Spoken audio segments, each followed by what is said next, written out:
a.m.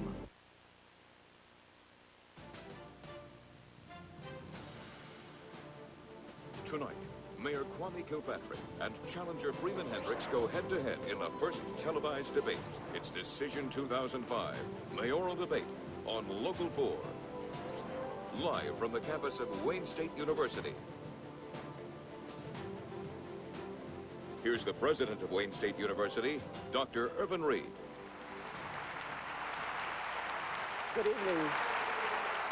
Good evening, ladies and gentlemen, and welcome to Wayne State University, host of the second 2005 Detroit Mayoral Debate. Wayne State is pleased to be a part of this important democratic process. We are a diverse, socially responsible community of scholars and teachers that contributes every day to the cultural, intellectual, and economic well-being of not only Detroit, but also of Michigan and beyond. In turn, we draw strength and perspective from our home city as we go about our teaching, research, and community service functions of this great university. Even as we prepare our students academically, we also encourage them to be good citizens. For that reason, we are especially pleased to provide this opportunity for our students, as well as for all of Detroit's citizens, to see the political process in action.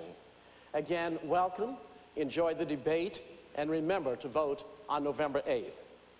Now join me in welcoming the moderator for this evening, Devin Skillion. Thank you very much. Thank you. Thank you. Thank you, President Reed. Thank you all very much for that welcome, and welcome to Decision 2005 Mayoral Debate. Let's introduce the candidates for this evening. First, the challenger in this election, Mr. Freeman Hendrix.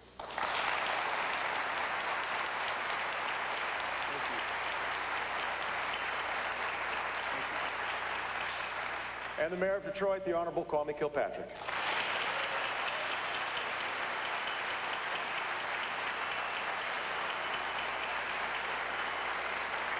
We want to jump right into things. I'll be explaining the rules in a moment, but gentlemen, you both know the rules for this evening, so let's get right to the opening question. You'll each have 2 minutes. You'll hear a bell when you have 30 seconds left. There will be no rebuttals for this first question. Mr. Hendrix, you won the coin toss. You opted to go first. Voters are faced with a choice between the two of you. You've both talked about improving city services. You've talked about improving the neighborhoods, improving education, and dealing with the monumental budget problems for the city. What would you say, however, are the fundamental differences between you and your opponent? Devin, thank you very much for that question. I think fundamentally, this is an issue about someone who has the experience necessary to actually roll up their sleeves and get things done. I've spent 25 years in city service, working my way up from the bottom, understanding what it takes to bust up bureaucracies. I'm the only person in this race and standing on this stage that's balanced a budget.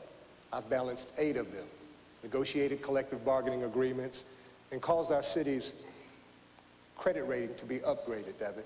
We've got some major challenges facing our city today, and I would suggest to you that the learning curve that was so steep for my opponent when he came into office caused the situation to be exacerbated beyond that which it otherwise should have been. I would say that schools, economic development, taxes and insurance, and many other issues, crime in particular, needs to be tackled and dealt with very, very succinctly and very aggressively. I believe that I'm the person that's capable of doing that, and I have a solid plan on my website and in my campaign offices that details in very prescriptive ways what it takes to get this city back on track. I'm not a big talker. I'm not a show horse. I'm a workhorse, and I'm ready to get this city back on track. Thank you.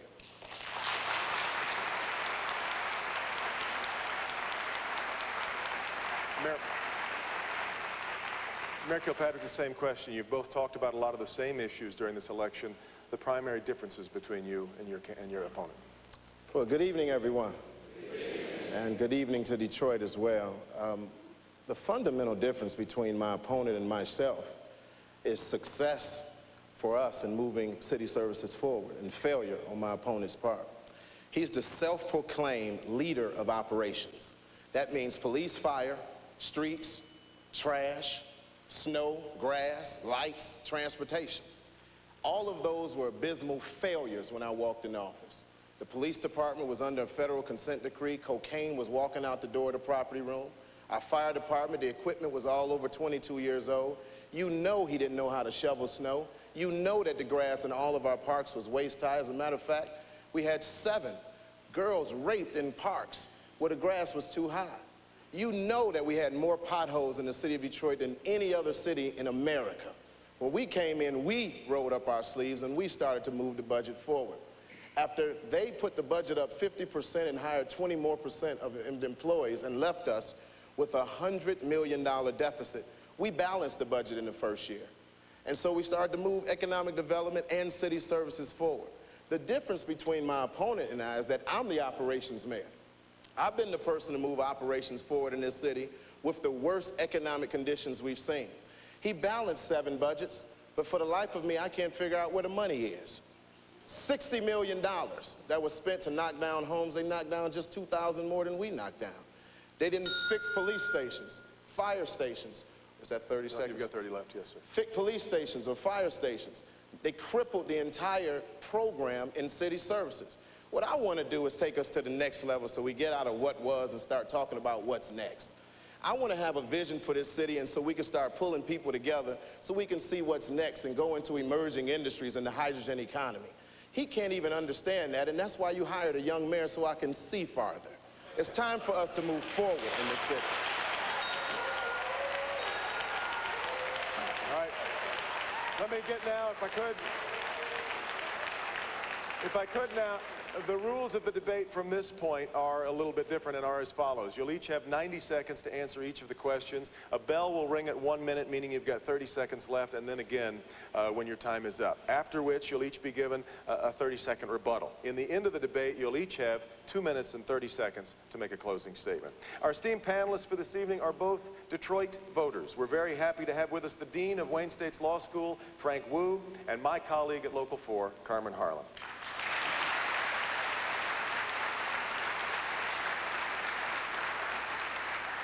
Dean Wu is ready with a question. First to Mayor Kilpatrick. Dean? Yes, today's announcement from GM and Delphi is just one example of the influence of labor unions on our local economy. All of the big 3, the airlines and the city itself, are experiencing severe financial issues that involve and affect union contracts. If you were the president of a union, what would you tell your membership now? Excellent question. If I was the president of one of our unions, I would first be honest with my membership. And one of the problems that we have in city government, particularly with the police union, is that they're so dishonest with their membership. The first thing we need to do is sit down at the table of brotherhood and sisterhood and try to figure out how we survive for 8 more years, for 12 more years. There's a strong push in America for working men and women to go away quietly. We see in the restructuring of New Orleans, this is an American issue, it's not just a Detroit issue. We see in the restructuring of New Orleans that President Bush has eliminated all the labor requirements and bringing in busloads of people from Mexico to do the work at $4 and $5 an hour. It's just a matter of time before that wave sweeps across the southern part of the United States, which it's doing now, and comes into the Midwest. So what I would do is sit down with the mayor, sit down with his staff, and be honest with my membership about certain concessions that have to be made. The highest structural cost that we have in city government are health care and pension benefits. We have to get to the table immediately and figure out a solution on those structural costs. When Coleman Young left office, there were 17,000 city employees. When Dennis Archer and Freeman Hendrix came in, they blew it up to 21,000. We never could sustain that kind of structural problem. Now it's time to get to the table, deal with the issues after we've negotiated the 48 bargaining units, what we had to do, and figure out a situation where we can solve this structural problem that we're in today, and we will do that in the next couple of weeks. Mr. Hendrix, would you like the... I would. Mr. Wu, would you like the question repeated, or do you need... No, I've got the question. Very good. And this is a problem that's been fermenting for a long time. And when Mayor Kilpatrick came into office, it was well understood that we had a major issue.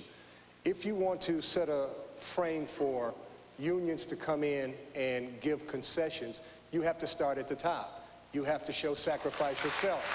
You cannot ask workers to give up pay cuts, to give up concessions, to give up benefits and so forth if you are partying with the taxpayers' money.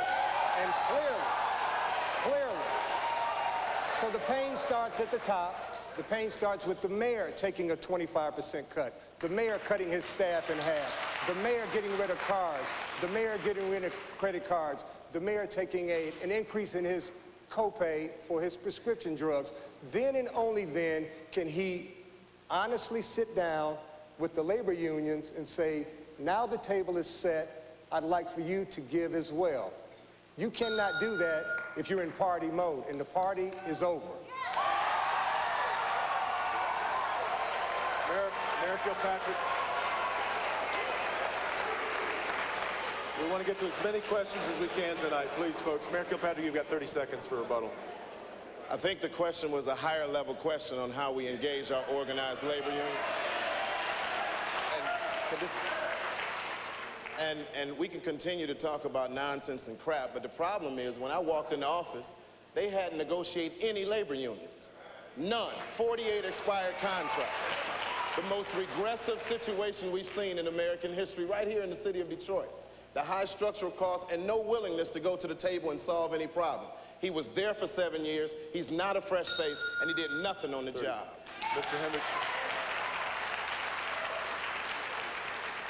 Mr. Hendrix, you've got 30 seconds rebuttal now. Well, you know what? If I had $1 for every time Mr. Kilpatrick parsed the truth, if I had $1 for every time he exaggerated a fact, we wouldn't have a budget deficit of $300 million. In fact, we would have a surplus of $300 million. We did negotiate our collective bargaining agreements. We did offer modest pay increases for our unions. We did provide solid city services. We did provide grass cutting.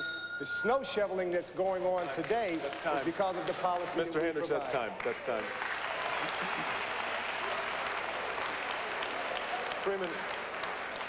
Freeman Hendrix, the next question is for you, and it'll come from Carmen Harlan. Carmen? It's no secret that I'm a lifelong resident of Detroit, but the physical environment of the city concerns me. In fact, I think it reduces the hope of the people who live in the city, depending on where they live.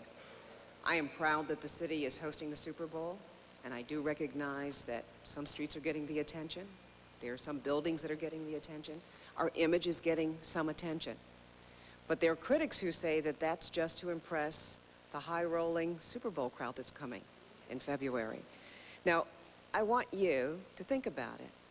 Name 4 things that you would do to keep the momentum going, to truly make Detroit a world-class city again.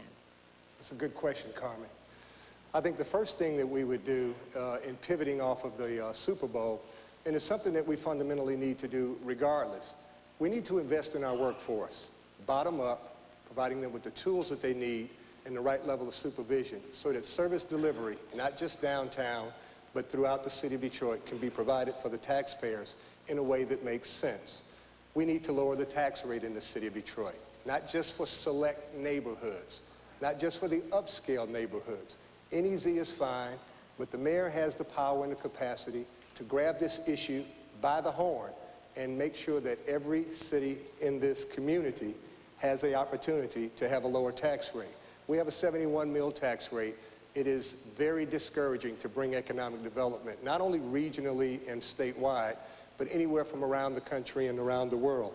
So we can talk all we want about what we want to do with the Super Bowl. If we don't fundamentally cure the issue of crime, deal with the issue of taxes, deal with the issue of a solid workforce, bottom up, make sure that they're trained properly, and deal with the issue of insurance in the city of Detroit, we're not going to make anything else happen.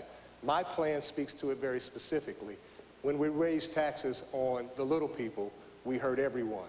A tax reduction across the board for the guy who lives at Stout and Schoolcraft, not just in Palmer Woods. The guy who lives at Bewick and Mack, and not just in Rosedale Park, is entitled to that same kind of support. Time, sir.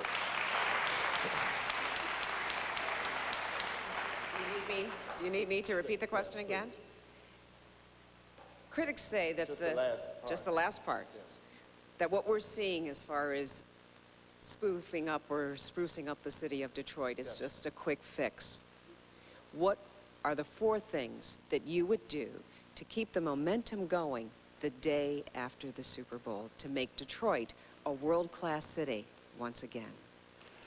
You know, the one thing that we've already done is we've put together one of the best economic development organizations in this country.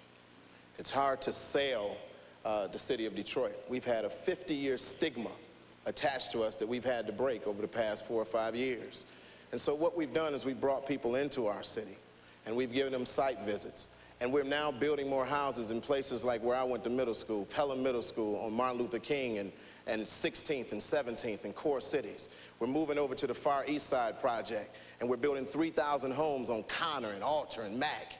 We're moving over now into Brightmoor and doing infield housing. None of these things have anything to do with the Super Bowl. It has everything to do with growing this city. I love this town, and it's much bigger than a game. What we can use is the momentum for the game to continue doing what we're already doing. I wrote policy, a bill that we sent to Lansing and now has already passed the legislature to roll back the taxes for 80% of Detroiters over 3 years. It's already been passed by the committee and now moves over to the House floor. It's very important that you understand how to write policy.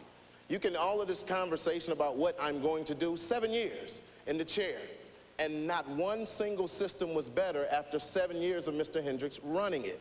And it's very important for us to stay focused on the future, not just on the Super Bowl, but all the things we're doing to grow jobs, the economy, and economic development and social development in the city of Detroit.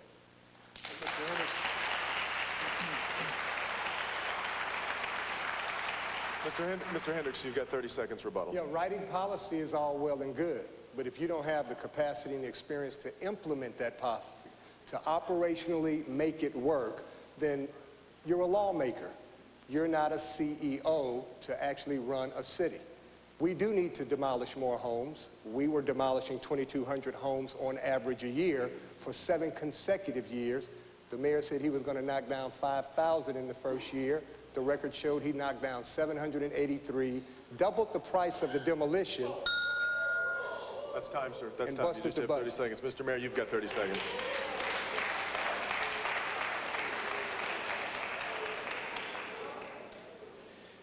One of the things when I came into office, we had horribly dilapidated buses. We went to Speaker Hastert. We also went to the leader of the Senate, Reid. We wrote a policy change. We worked with our Congresswoman, Carolyn Cheeks Kilpatrick, and now we have 186 new buses in the fleet. That's how you move policy to action. My opponent knows nothing about policy, nothing about appropriations, nothing about grants. He's a pretty face, but he hasn't done anything.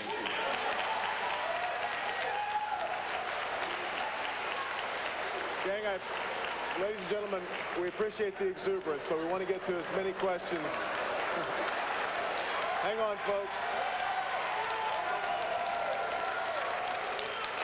Ladies and gentlemen, I feel a lot of love in this room, I do, but we want to get to as many questions as we can tonight, rather than being set back by too much applause. The citizens of Detroit, of course, have the most invested in this election. We put video cameras in the hands of a number of Detroit voters to show us what's going on in their neighborhoods, what matters to them. It was our voter video patrol. Let's watch.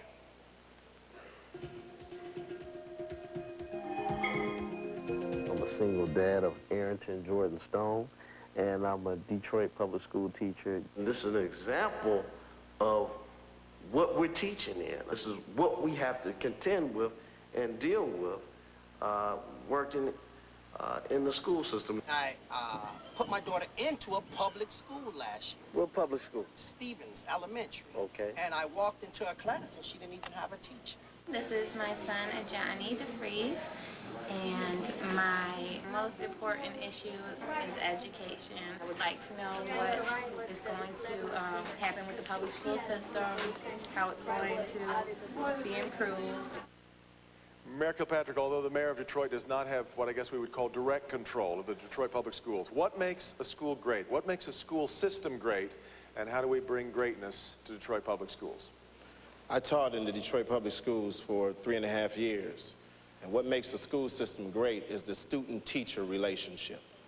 You have to be able to close your door at 8:30 in the morning and have all the resources and tools you need to deliver inspiration and education to that child. What makes our school system great are not just the success stories that we have, but what makes it great are also the people that work in it. Detroit Public School teachers, support staff, security staff, principals that go into that school district and make it happen. What we need to go now is changing the curriculum of the school district. We have 26 high schools, 22 of them are college prep high schools. We're now preparing kids to go to college that aren't going. We want to partner jobs of tomorrow and emerging industries to the school system so we can have a child graduate from one of our schools and go immediately to employment. There are 1,600 vacant nursing positions at Henry Ford, at St. John's, at DMC. There's no reason why one of our children at Osborne or Finney or Central or McKenzie are not learning 2 years of nursing at the end of their schooling and then moving right into a job paying $47,000 plus benefits. We're also working with Wayne State University so we can put a cohesive plan for curriculum development to start moving our kids towards the hydrogen economy, fuel cell technology, entertainment, health technology, because this old conversation of just windows, which Mr. Hendrix destroyed when he took over ruthlessly our school rights and our right to vote, this old conversation we have to get out of.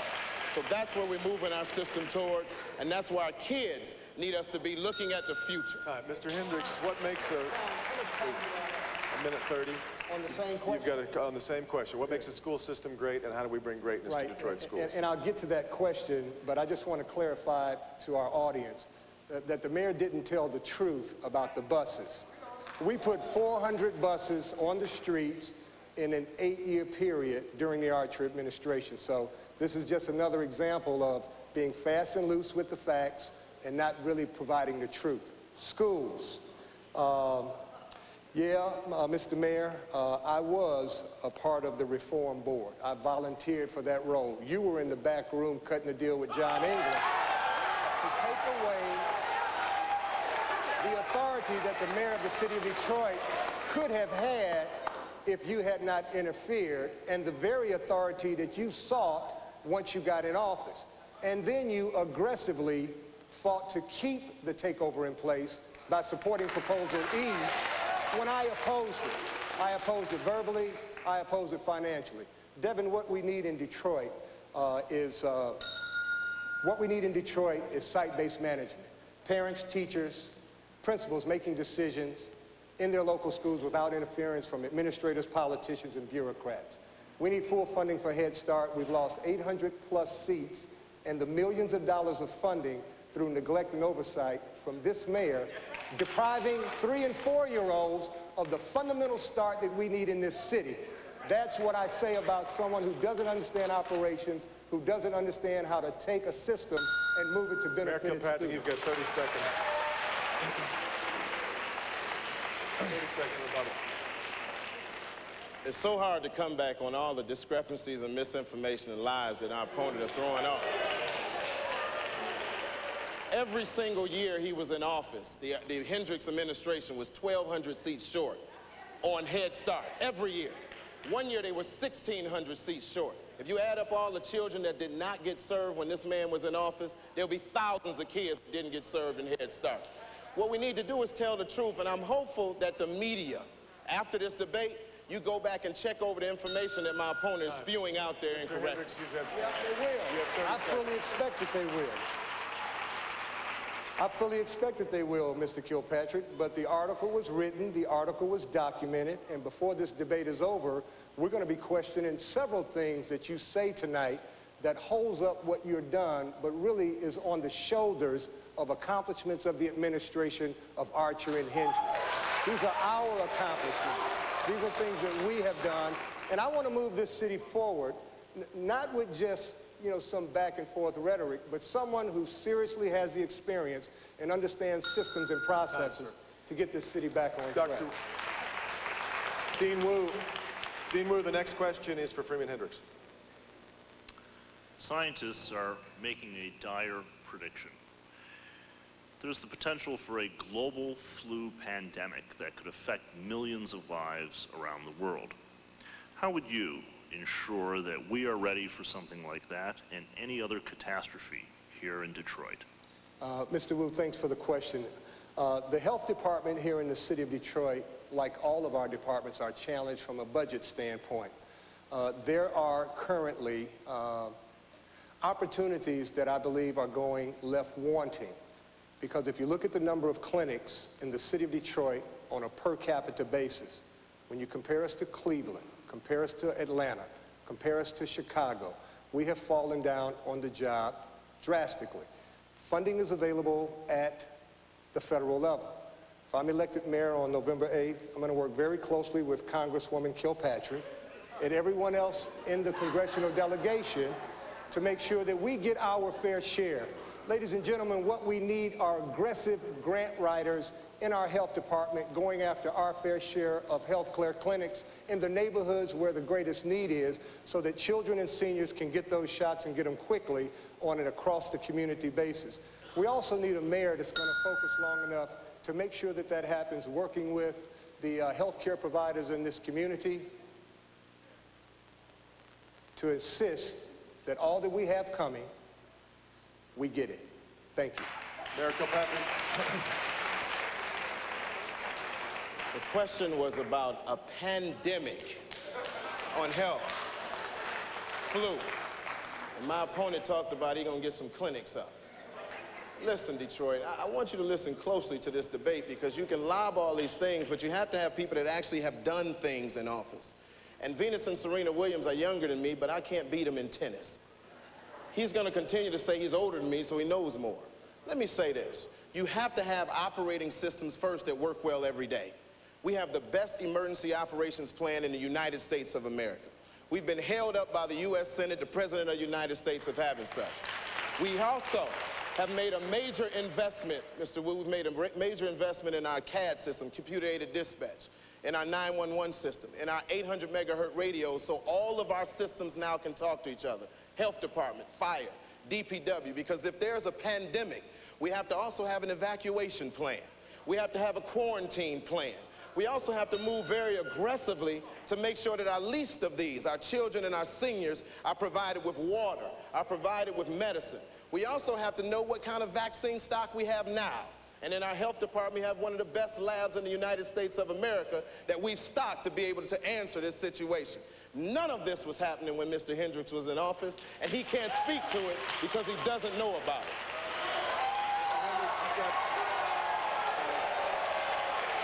Mr. Hendrix, you've got... Well, gang, really, we're already running over on time. Let me just say, seconds. You know, I might be a pretty face, but he's a great talker. Don't you agree?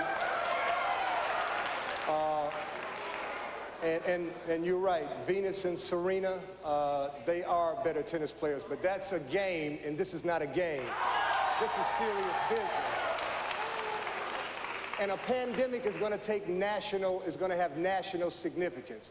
I'm trying to be the mayor of Detroit, not the president of the United States, not the governor of the state of Michigan, but the president of the United States on a pandemic level would be dealing with that issue. That's the difference between my opponent and I. I understand that the most strategic political position, the most important one in the United States of America, is the mayor of Detroit. We're on an international waterway. We're in a global position, and you have to think like the governor. You have to think like the president. And it's not that I can give a good speech, it's that I'm more educated. I've studied more. I have a law degree.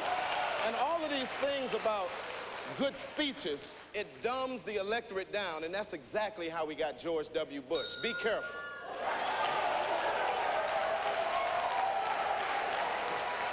Hang on, gang. Hang on, gang.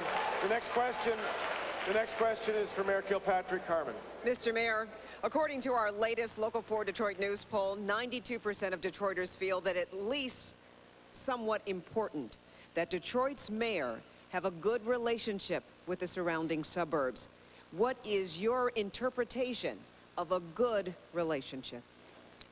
A good relationship is an economically viable relationship. This notion of holding hands, singing Kumbaya, we need to let it go. I've had the great fortune to visit several countries, and I've watched how people work together for the economic vitality of the region. There have been 4 dominant figures who've understood political power in our history: Brooks Patterson, John Engler, Ed McNamara, and Coleman Young. And when you actually exhibit a power base and to empower the people of the city of Detroit, they say you're anti-suburban. You can love Detroit and not hate anybody else. So what I say is we go to the table, we work on issues like DARTA. I'm the original sponsor of the Detroit Area Transportation Authority. I'm also been leader of the State House. Only 18 African Americans were in that institution, and all of them didn't vote for me. So most of the people who voted for me were white. They were outside of the city of Detroit. There's an opportunity for us to go to the table and sit down and talk about policy perspective, about what we join together and move through Lansing and move through Washington.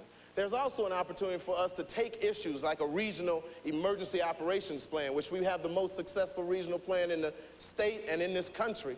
We can continue to work together on suburban and Detroit regional issues, but it always can't be open up Detroit and let us have whatever you want. That is not a regional partnership. And when Hendrix and Archer were in office, they gave away residency. They gave away control of any right to a casino. They gave away your school system. And so that was great regional partnership because they were giving away Detroit. Mr. Hendrix, you've got a minute 30. Let me, hold up. Do I need to repeat the question? Hold up. No. You were in Lansing when residency was taken from him, Mr. Kilpatrick.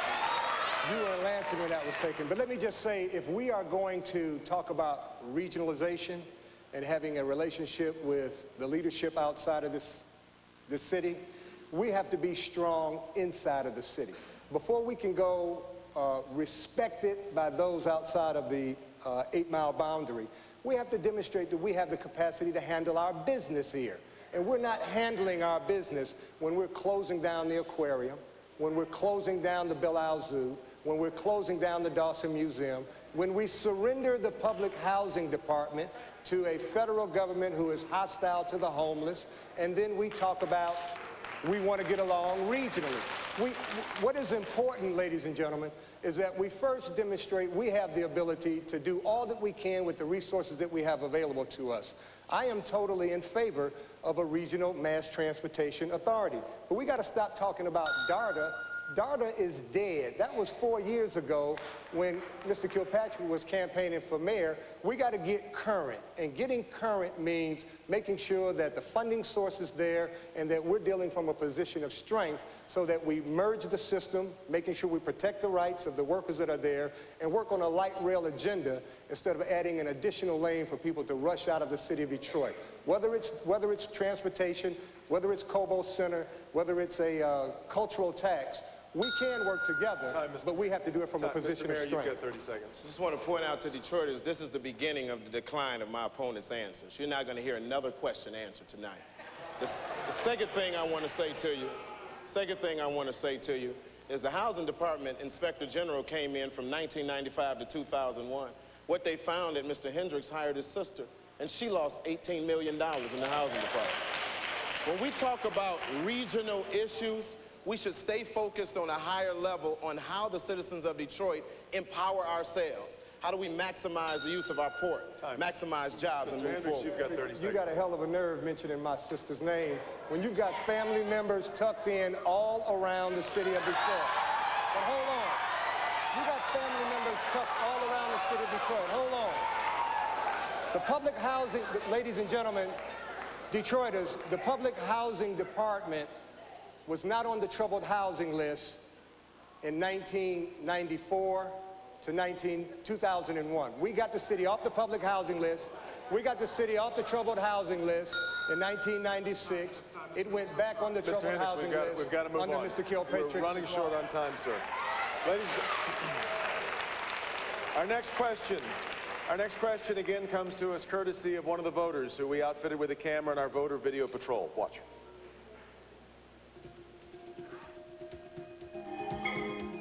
They're mostly talking about each other, what this one has done and what this one is going to do. I want to hear what they're going to do for us, honestly, openly. I'm on a very small Social Security income. I can't afford anything else. What are you going to do for the poor? What are you going to do with these gangs and these drugs around here? Just because we're low-income families doesn't mean we have to live like dogs. We're not that naive. We might be poor, but we're not stupid. We're not ignorant. Mr. Hendrix, as mayor, how are you going to work to bring down crime and increase safety to make all Detroit neighborhoods livable? Yeah, now that's the city right there that Mayor Kilpatrick denies even exists. I suggest to you that that's a great deal of what we have in the city of Detroit. Again, just to clarify, the city of Detroit came off of the troubled housing list in 1997, and we remained off of the troubled housing list until 2001. City went back on the troubled housing list on Mr. Kilpatrick's watch in 2003, and the federal government came in and seized it. Crime in the city of Detroit is the #1 issue for me, Devin, and I have made a commitment that if I'm elected mayor of the city of Detroit, I'm going to put more police officers back on the street. We're going to reopen the mini stations. We're going to get community policing back in place. We're going to make sure that our specialized units, gang prostitution and narcotics is back where it's supposed to be. And we're going to make sure that we prioritize from a budget standpoint, police first, public safety first, as we move down that line. We haven't used the reserve police officers in the way that we could. I want to expand that program while we're filling the gap for dealing with the dollar crunch that we're having that keeps our police in place, to make sure that public safety, more than anything else, is our #1 priority. If we're not a safe city, nothing else really matters. Thank you. Mayor Kilpatrick. That's a great idea, Mr. Hendrix, and I want to get back focused on what we're doing for the people of the city of Detroit. I'd only ask, why didn't you do it the 7 years you were over the police department? What we've been able to do is, everyone in Detroit, you out there, you've gone into a police precinct and you say, why is it so many police officers in this building and not out on the street? So what we did is we shrank the administration overhead in the police department, and we found 252 positions, desk clerks, timekeepers, and we moved those people back out on the streets. And the officers will tell you that they have more backup out on the street today. And so what we're continuing to do is move those officers back out on the street, but we're also wrapping Homeland Security. We're wrapping our whole emergency plan. Many people in this audience and in Detroit remember John Engler. John Engler did a devastating thing to this state when he closed the community mental health centers. And so a lot of pressure is put on the police to perform, but those men and women go out every day, get their heart, mind, their body, their soul, and sometimes even their blood for this city. But it takes a total wraparound approach, and we can be ignorant and say it's police only, but police come after a crime has been committed. We also have to go and start in earlier ages working with our children on crime prevention.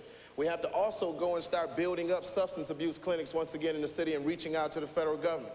We also have to deal with the issue of mental health and how it's paralyzing our homeless population in the city of Detroit. We can continue to talk about public safety in the vacuum of the police department, but it's a much broader conversation that takes more cognitive skills. Mr. Hendrix, you have 30 seconds to rebuttal. But again, Mr. Mayor, you got to stop talking about it and you got to do it. Now, during the administration that I served in, we had 400 more police officers put on the street. In the last 5 years, 500 police officers have been taken off the street. You want to see a symbol of the public safety priority of this mayor, you go look at the precinct at St. Jean and Jefferson. It's boarded up. It is the most pathetic and sad visual of a city that is on its knees and crime-ridden. Mayor, you have 30 seconds. First of all, those facts are totally inaccurate. And if you want to see the public safety, and let's go to some of the statistics and look at where we've come from since 1995 to where we are now. The other thing we should do is we should deal with the perception of public safety as well. I love this city, so I won't sit up here and bash it. We definitely have issues that we need to deal with and we need to stay focused on. But we've been driving that ever since we've been in office. And this is the first administration to stand up to these police unions and say change has to happen now. That union is supporting him to keep residency out of our city. Mayor, thank you. Dean Wu. Ladies and gentlemen, I beg you, we've got to move along. Dean Wu, your question is for Mayor Kilpatrick. The Detroit metropolitan area has long had racial problems. As mayor, what will you do to heal the divide, or would you regard it as outside the job of mayor to do that? It's definitely inside the job of mayor. We need a racial summit. We need to have a conversation on race here in southeastern Michigan. When I was elected to the mayor's job, they went out and interviewed Brooks Patterson, Ed McNamara, and Dennis Archer right before I was actually put in the office, inaugurated. And all of them said that we really didn't have race issues, that we've cleared them up. And I was the only one in that article to say we have some deep-seated issues that we really need to bring to the forefront. We cannot move past this because we're still in this black-white conversation while we have a growing and expanding Arab and Chaldean community. a growing and expanding Hispanic and Latino community. Bangladeshi community is beautiful and expanding. To embrace the concept of diversity, we also have to have strength and empowerment in each one of our individual communities. I think that New Detroit, and some of the business community and some of the philanthropic organizations really need to get involved in bringing race to the forefront. You can't be cured as an alcoholic until you acknowledge the fact that I am an alcoholic. This is a very, very, very racially separated region, and we have to deal with this issue now before it cuts off the throats of our young people. I'm raising 9-year-olds, twins, and a 3-year-old son. They are growing up in a new Detroit that we didn't see when I was a young man. And when those kids grow up, I don't want them to have the racial conversation that we've been trapped in since I was a little boy, 9 and 3 years old. It's time to move past it, but you need young people at the forefront of that revolution, not people who are stuck in their ways. Mr. Hendrix, same question. Mr. Wu, thanks for the question. Nothing is much more important than that if you think about what it's going to take to deal with the previous question, which had to do with regionalization. Rooted in the bottleneck of moving this region forward is the issue of race. New Detroit has been on the forefront, and I want to applaud New Detroit, its executive director, and all of those members of the board that plans a summit next year. I intend to be there as mayor of the city of Detroit, working as hard as I can to do something about that. But we're in the 4th year of Mayor Kilpatrick's term. He could have called the summit in the 1st year. He could have called the summit in the 2nd year. He could have called the summit in the 3rd year. We're in campaign mode now. The question comes up, and he says, let's get it done. This is a commitment that I'm prepared to make, not just working with New Detroit, but weaving this into everything that we do in our public schools, throughout our neighborhoods, and then also reaching across 8 Mile when it's necessary to bring this community and this region together. Mr. Mayor, you've got 30 seconds for rebuttal.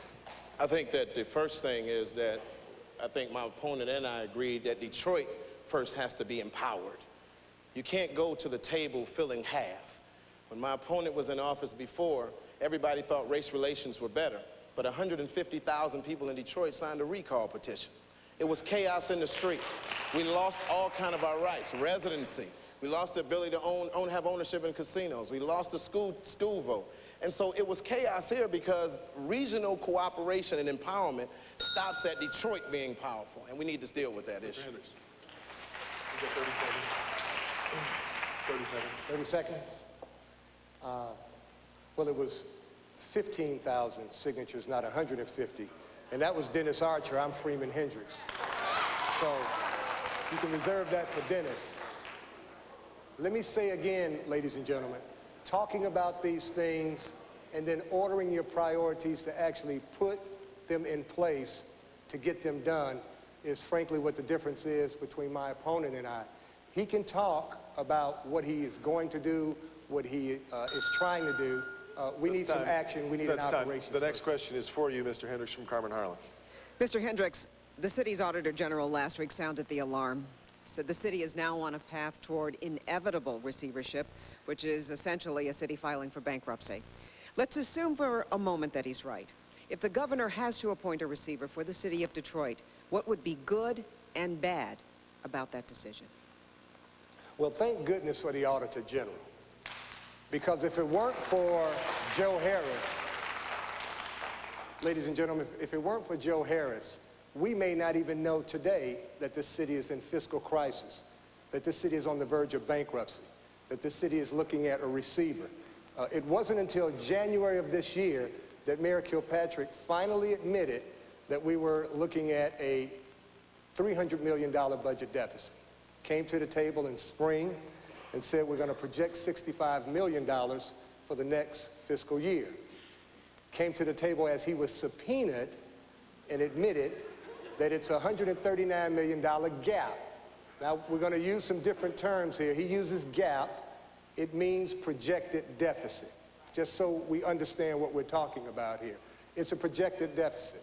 This deficit should never have gotten this bad if he had simply used the template that he was given in his first year, which involved a $50 million land sale, $7 million in rainy day fund, and a template to balance that budget. He didn't do it, and things started spiraling downward.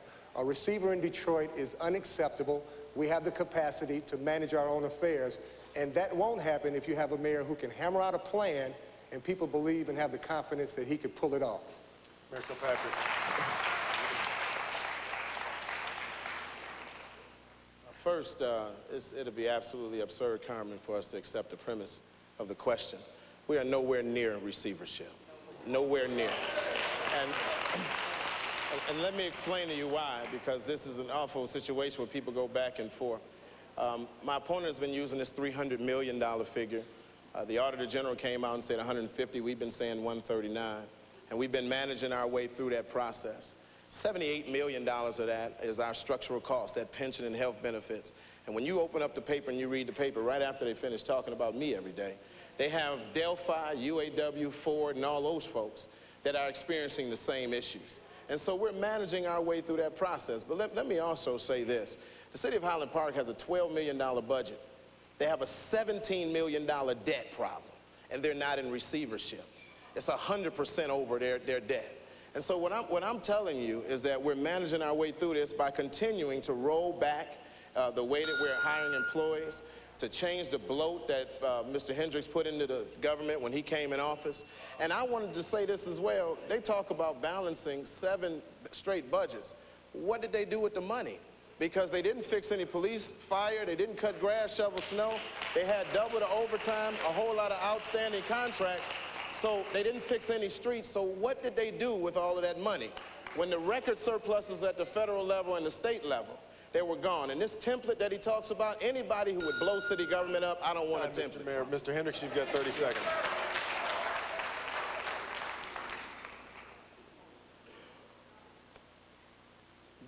The misinformation, there's $150 million of accumulated debt that he won't talk about. Those are for the 3 years that he didn't do anything. That's sitting out there. This the current year that this $139 million gap, $180 million gap, depends upon who you talk to. You combine those two together, do nothing over the next 9 months, and that's $300+ million. That's basic arithmetic, and I just wish that the mayor would play straight with the voters of Detroit on this issue. And Detroit, because all of this budget stuff does get complicated, what you need to know is that Detroit is in the United States of America. It's in the United States of America, in a state that has $1 billion debt, in a country that's borrowing money every day to fight 2 wars. And so we should be getting awards for how we're managing through this, because we're actually cutting. And I can actually say this to you as well. We just got an award from the GFOA for our financial reporting, and everything else. So let's check the facts. Time. The last question, gentlemen, the last question comes from me, and Mr. Mayor Kilpatrick, we'll start with you. I'm wondering, what problem facing the city are you freely willing to admit you haven't been able to figure out how to solve yet? What keeps you up at night? Jobs. The issue that keeps me up at night is how do we move Detroit from a manufacturing base, our inexplicably intertwined relationship with our manufacturing industry, to new and emerging industries, which is why we reached out and we hired this guy, Dr. Michael Porter from Harvard University, who heads up the Initiative for a Competitive Inner City. He was pulled in by people who, in the business community, who also felt that we needed to aggressively go out and market ourselves to the world in new industries. Because Coleman Young said in 1975, the key to Detroit's future is jobs.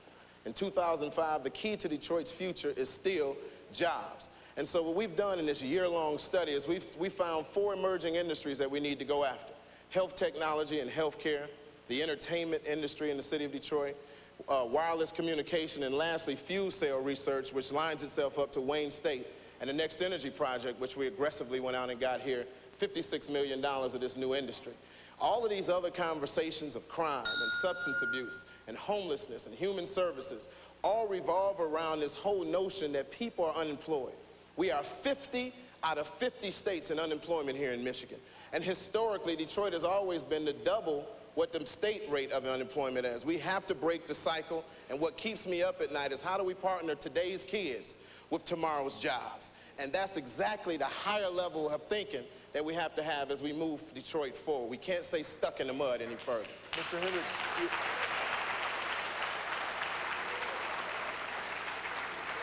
Mr. Hendrix, you don't have to talk about jobs. The problem that you freely admit that you don't quite see an answer yet that faces the city of Detroit, what keeps you up at night? Well, first of all, in all due respect to my opponent, I'd like for you to stop invoking the name of Mayor Young as though you have something in common with him, because you don't. Mayor Young was a fighter for the little people in this city. Mayor Young never lived lavishly. Mayor Young fought tooth and nail for the workers in the city of Detroit. So let's let his legacy rest, and let's stop invoking his name as though you've got something in common with him. The things that keep me up at night, Devin, are very fundamentally the things that we've talked about tonight, and is what's going to stabilize our population. Issues of crime, public schools, how do we deal with that? 35% of our residents in this city don't have the dignity of owning their own car. The bus system is deplorable as we've cut out late night routes and people are having trouble getting to and fro. We're the #1 city in poverty in America, not the Mississippi Delta, not the hills of Appalachia, not the south side of LA. We were 6th in the mid-1990s. We pushed it to 16th when we left office. We are #1 now. That is a dubious distinction we do not deserve as a city like us with a rich legacy. I'm determined as mayor to right all of those statistics and point us in the right direction if I'm given a chance to serve. Mr. Mayor. 30 seconds, Mr. Mayor. I think it's very important that the mayor of the city of Detroit not quote newspaper articles to make their point, but have their own ideas.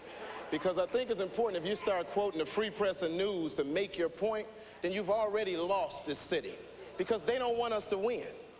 And so the whole notion of how do we have better transportation and everything, it starts with jobs, people. If we don't have jobs for our citizens, if we're not looking in other areas, then we will not have the city that we all want. Mr. Hendrix, 30 seconds. Yeah. Mr. Mayor, you keep saying us. This is you. This is not us. This is you, okay? And let me just suggest to you, hold the clock. That's the civility issue that I'm talking that we need in the city of Detroit, all right? Let me just say.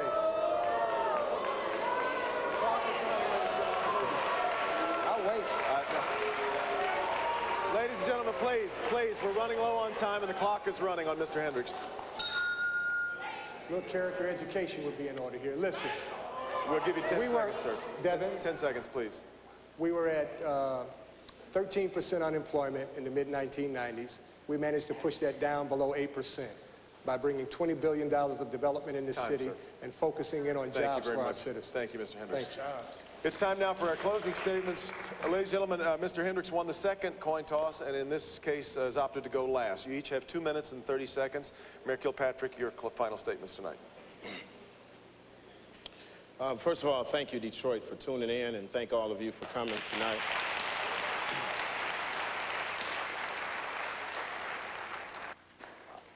I was born and raised in this city, and Lord willing, I'm going to heaven from right here in this city. There's only 2 candidates on the stage, and there's only one candidate that'll give his entire life to this job. Mr. Hendrix had an opportunity. He had 7 years. He's not a fresh face. And right after he left this office, he quit. He quit, left this office, and went to a city contractor that he gave a big contract to. This is not what we want in terms of public service. Dr. Martin Luther King said that service is the rent we pay for the space we occupy. And I'm committed to staying in this position. I believe that I was chosen for this, and I pray every day to be a better mayor. There's no question about it. There's no question about it that we've made some mistakes since we've been in this office. But we've never sold this city out. Never. And I want to say to Detroiters that when people make mistakes, it has to be, yeah, you can give them a spanking, and some of you all in Detroit, senior citizens, you might have told your child to go out and get a switch, but you didn't kill them. And I'm asking the citizens of the city of Detroit, I'm asking you to continue to support us, to continue to pray for us and support me for mayor, the city of Detroit. And the reason I say us is because it's more than Kwame Kilpatrick. There are a lot of families and people behind us. This is an us movement because Detroit does not have one person that can do everything. We have to bring people together and coordinate it ourselves. I've prepared myself for this job. I have more legislative experience, now more management experience over the fiscal operation and also the overall operations of the city of Detroit. We were the first to come in and create a frontline organization to deal with all the issues that were left on the table by my opponent. We now are demanding to cut grass, and we've improved 23 parks, now 30 parks in the city of Detroit. We shovel snow. We fix more streets in the city than any 3-year period in the history of this town. We're building houses from the east side to the west side. We have more national trade shows and conventions coming into this city. And we're managing that in the most horrific budget situation we've seen since the Depression in the city of Detroit. I'm Kwame Kilpatrick. I'm Jelani Jalil and Jonas's daddy, Carlita's husband, and I stand by my record, and I want to serve you as mayor for the next 4 years. Mr. Hendrix.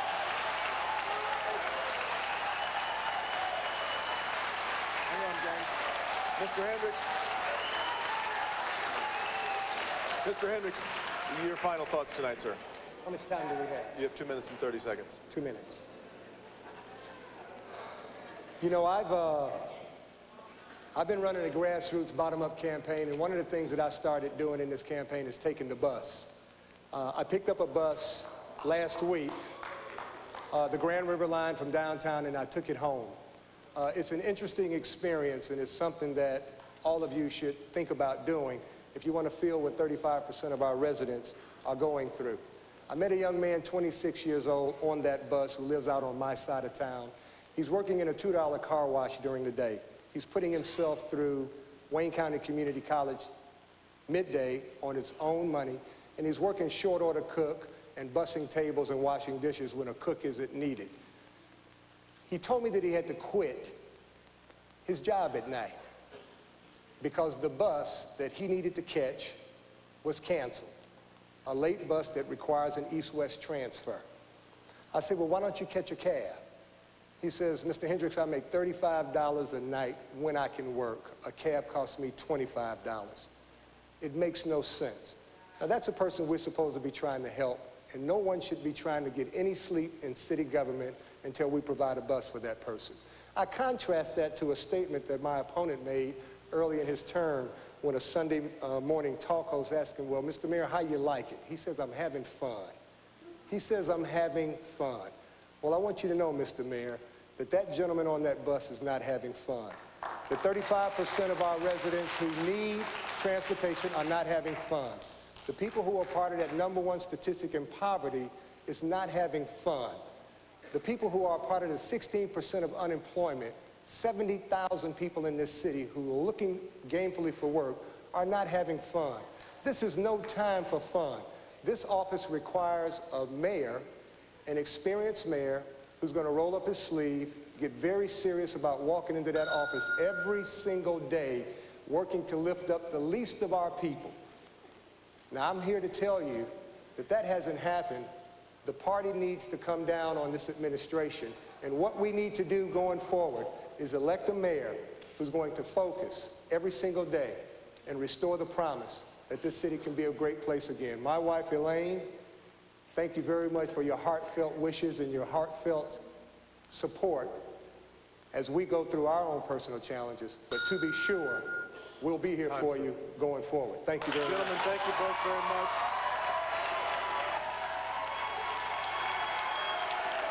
Gentlemen, thank you both very much.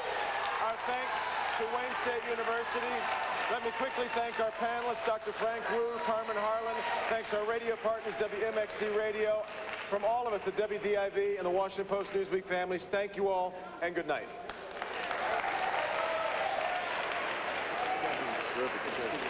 Thank you.